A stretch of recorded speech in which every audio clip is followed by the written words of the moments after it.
Hi, what's your name? Jeff Jorgensen. Jeff, good to know you. Good to be here. Thank you, Chris. Why don't we start off and give me a little background, tell me about yourself.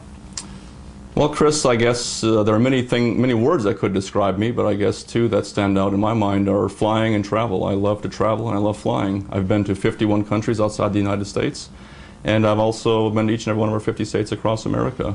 And as I said, I also love flying. I started out at 19. I got my private pilot license while attending Arizona State University.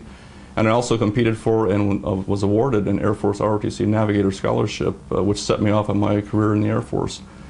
When I graduated, I went to Navigator training, and I went there with the goal of actually graduating at the top of my class, and I did. Nearly a year later, I was number one of 72 students who made it through that very rigorous course.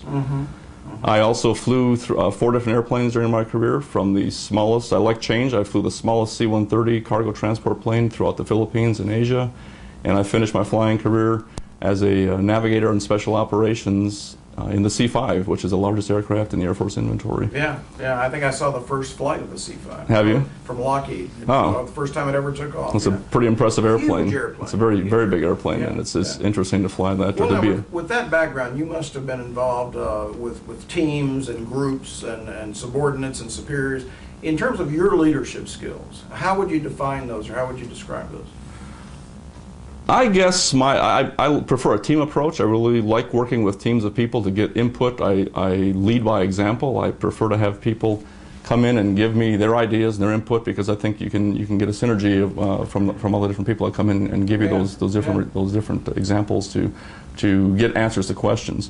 I also am able to delegate. I can, if people have the expertise, I'm not afraid to delegate them to do a task. I can't be an expert in everything, so I do appreciate the ability of people to work on their own and do their own thing to accomplish a task that I give them. And I can also direct. I don't prefer this method, but if there is a person who needs direction, I'm able to give it. I have an interesting story real quick on leadership, and I'm a dog lover, and one summer I was visiting, about 2 summers ago, I was visiting some friends who actually ran a dog daycare center.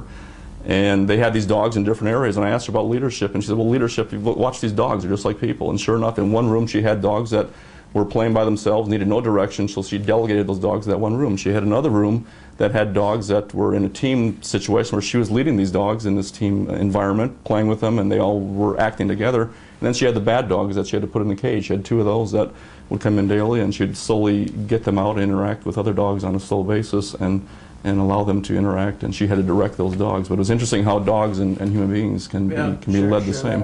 Exactly. Well, I mean, obviously, you've been successful in your career. Share with me maybe one of those successes.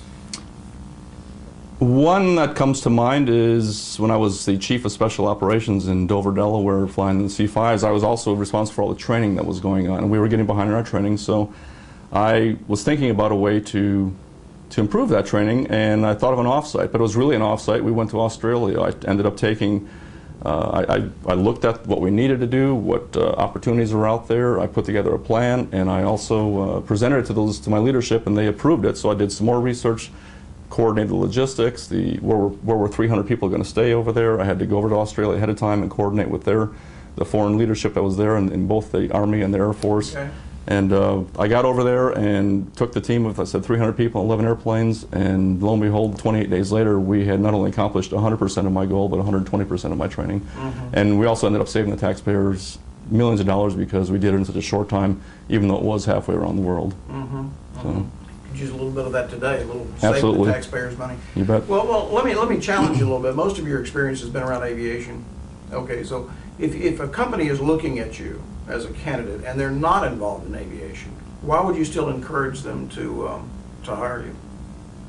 Well, I can fly and travel on my own. I can do it as a hobby, if you will, but I'm very adaptable. Over 20 years in my career in the Air Force, I lived in about 11 different locations, and in each of those jobs, or each of those positions, I actually performed on average 2 to 3 different jobs, and they weren't necessarily flying related.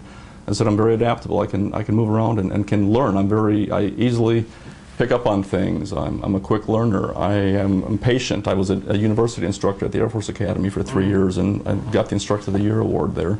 I've been number one of this, number one, I said, of 72 when I graduated from Navigator training. I was my top this. My performance reports just spell success, and I have a history of success, and I intend to repeat it. Okay. So if you're the lead dog, you can take the team wherever it needs to go? You bet. Okay, very good. Jeff, I appreciate your time. Thank you. Okay, thanks a lot. Thanks.